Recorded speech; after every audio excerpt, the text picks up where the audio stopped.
docente en la Universidad de Buenos Aires, en la Universidad Nacional de Rosario y en la Universidad Nacional de Avellaneda. Fue concejal, precandidato a intendente de su ciudad, San Martín, en el conurbano bonaerense, dentro del peronismo. Así que lo vamos a recibir con lo que queríamos hacer ayer, con la voz de Lidia Borda, cantante nacida en San Martín, que como Lercher compartió en su red social X sus impresiones críticas sobre el acuerdo con el Fondo Monetario Internacional, elegimos el tango que canta Lidia Borda, que lleva como título Fruta Amarga.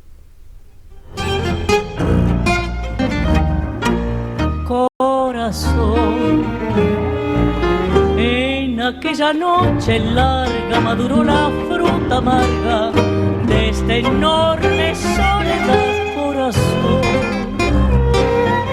En las nubes del cielo la tristeza de tu vuelo sin consuelo vagará, bien lo sé. Muy buenos días, Hernán Lercher. Jorge Fontevecchia te saluda.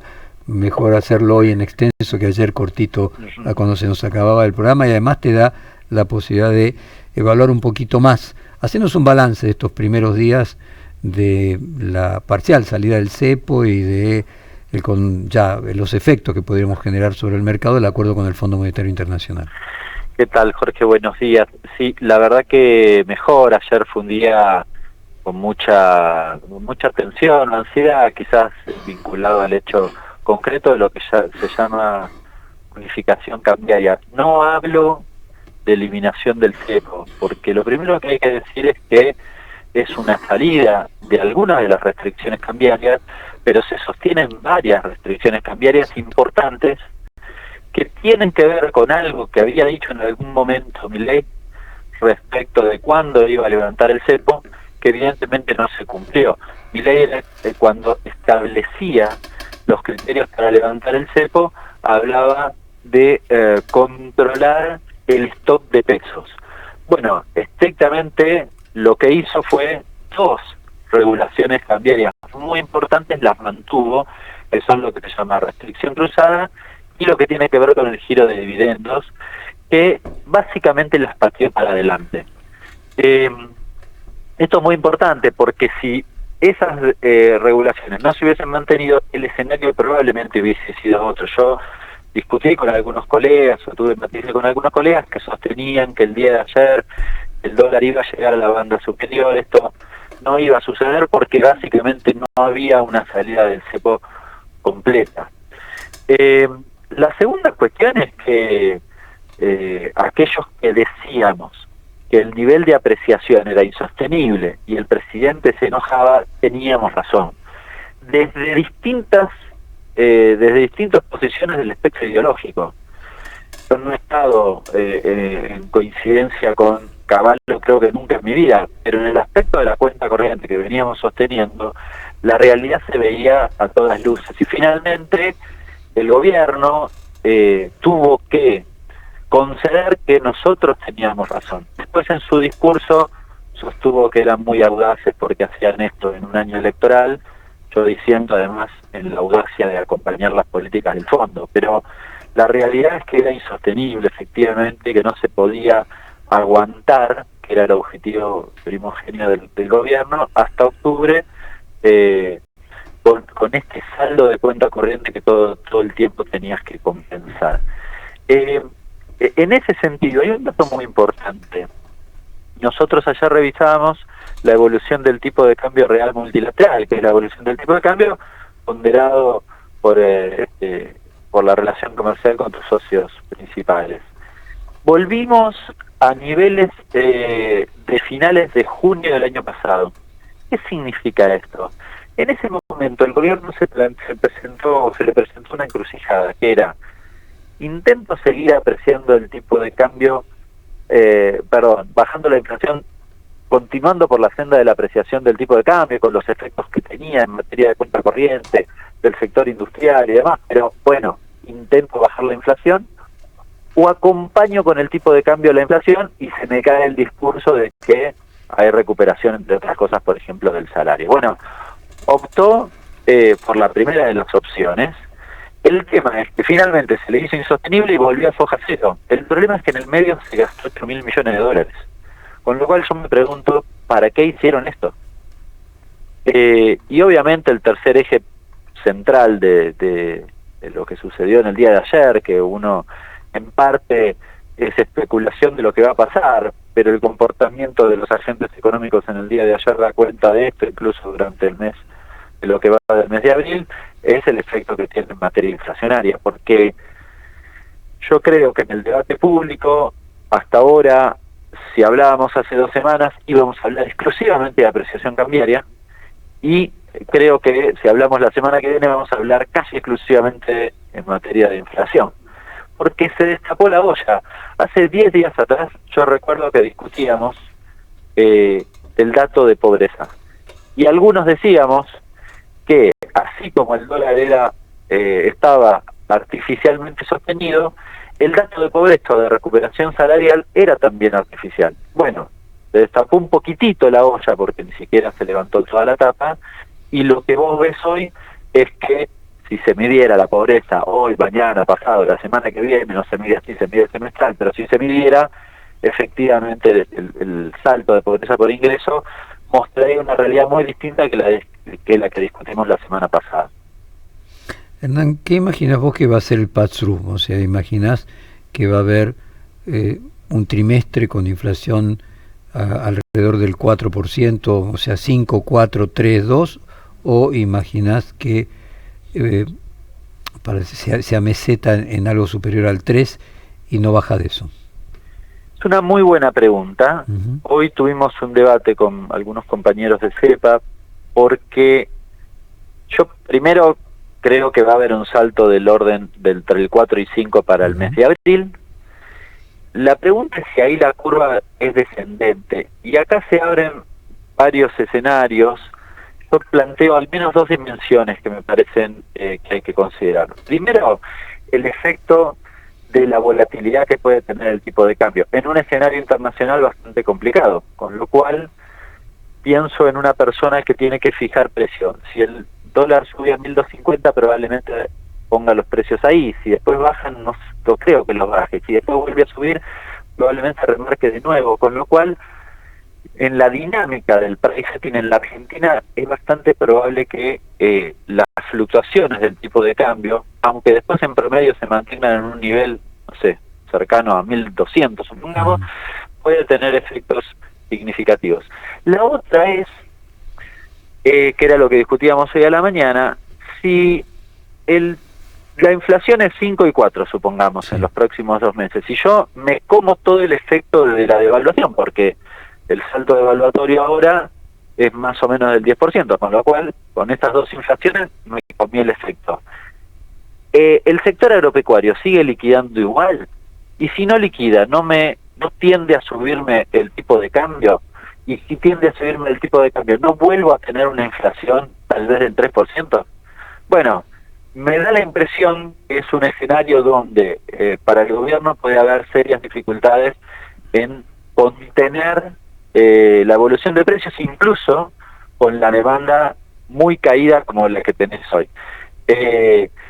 No puedo no decir todo esto y pensar en paralelo la evolución de los salarios, porque en definitiva es lo que me preocupa. Y el problema es que vos tenés varios gremios que ya han discutido su paritaria para abril y para mayo. De hecho, UPCN o el sector público discutió 1,3 para los 3 meses, marzo, abril y mayo, suma o llega a orillar el 4%. Si la inflación es bastante moderada, supongamos 4 y 4, más el 3,7, me da arriba de 12. Pierden entre 7 y 8 puntos de poder adquisitivo solo en 3 meses, o en mes y medio que queda, digamos, para ser preciso. Me preocupa seriamente este escenario.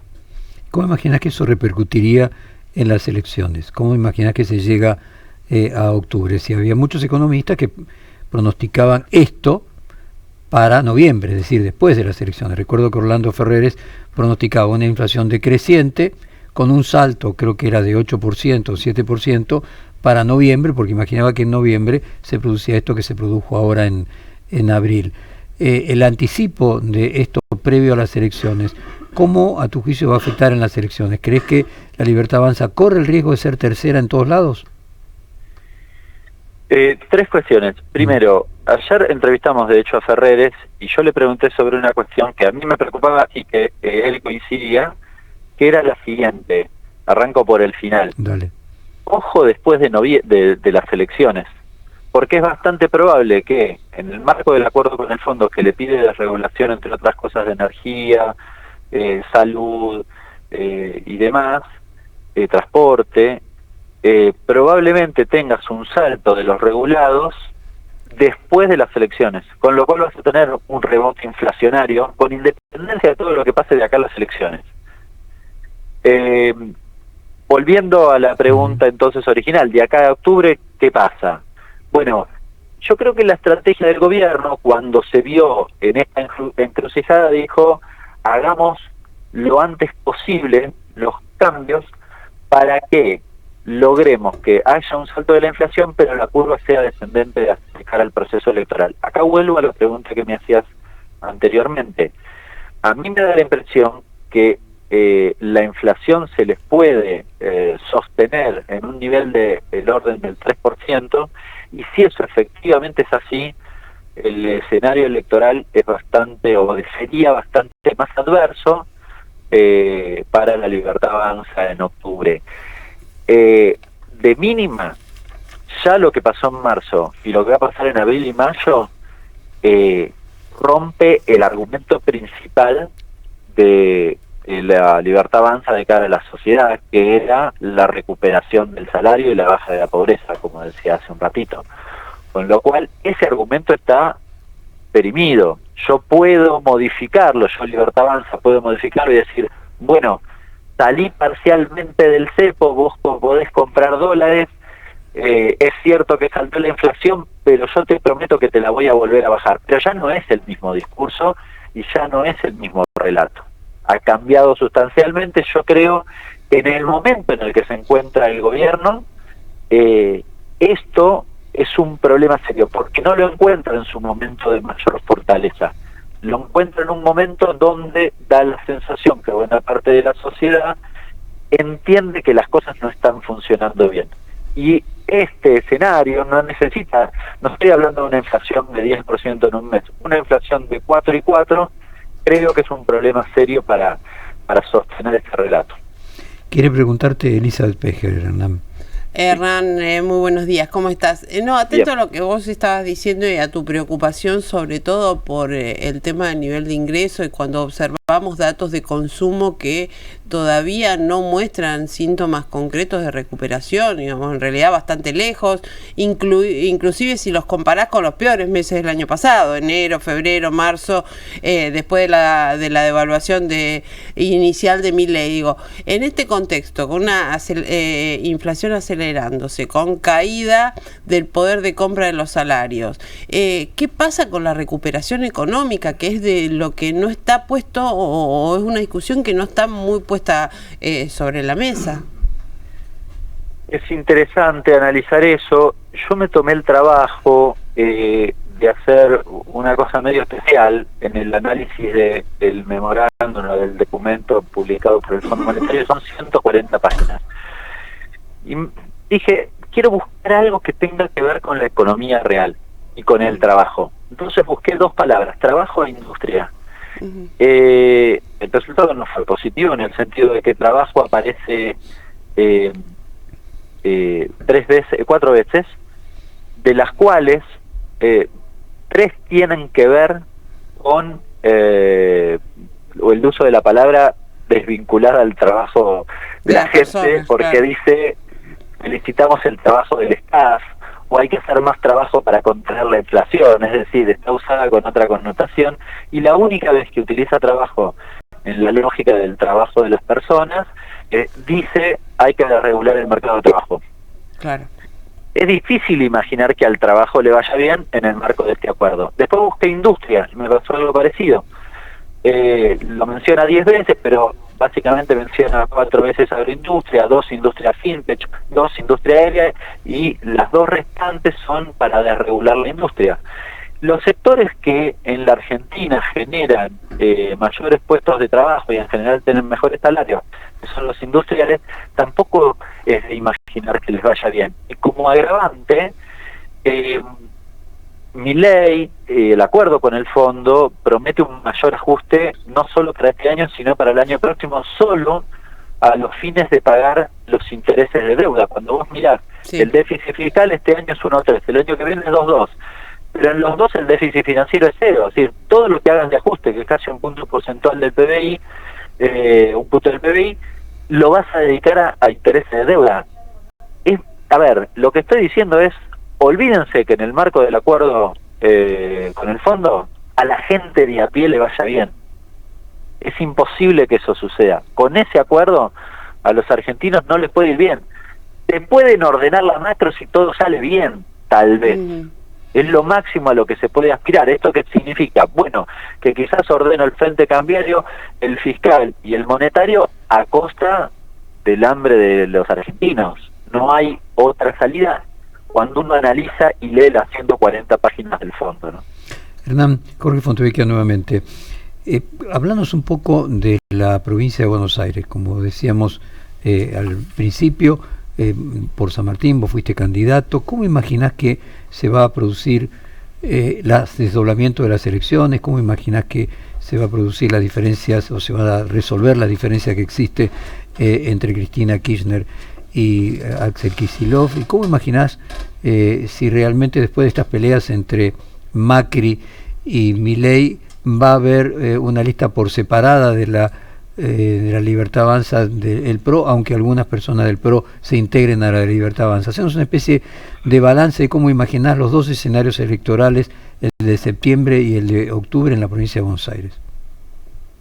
Hace unos días una encuesta de Raúl Timerman mencionaba la situación económica o lo que cómo veían la situación económica individual cada persona, y recuerdo que en el conurbano bonaerense el 70% decía que era mala y muy mala. Y todo esto fue hace unos 10 días atrás, o sea, antes de lo que estamos viviendo en materia inflacionaria probablemente en los próximos 2 meses. Así que me da la impresión que vamos a un escenario donde en la provincia de Buenos Aires la Libertad Avanza, incluso aunque vaya acompañada del PRO, no creo que pueda tener un desempeño superlativo. En lo que respecta al desdoblamiento y demás, yo recién vos mencionabas que yo fui concejal 2 veces. En la segunda oportunidad que era concejal, que había ganado Macri la presidencia, perdón, fue la primera porque fue en 13 al 15, al 17. Nosotros con un grupo de concejales de extracción peronista votamos una ordenanza fiscal para reducir la alícuota y demás de lo que tenía que ver con seguridad e higiene para las pymes de San Martín. San Martín, vos sabés que es un distrito esencialmente industrial pyme. Sí. Bueno, era necesario porque tenían como una especie de tormenta perfecta, aumento de las tarifas, caída de ventas, y demás, apertura importadora. Ahora, la decisión que nosotros tomamos fue cosmética, fue correcta, pero no resolvió que las pymes no cerraran lo mismo, porque la política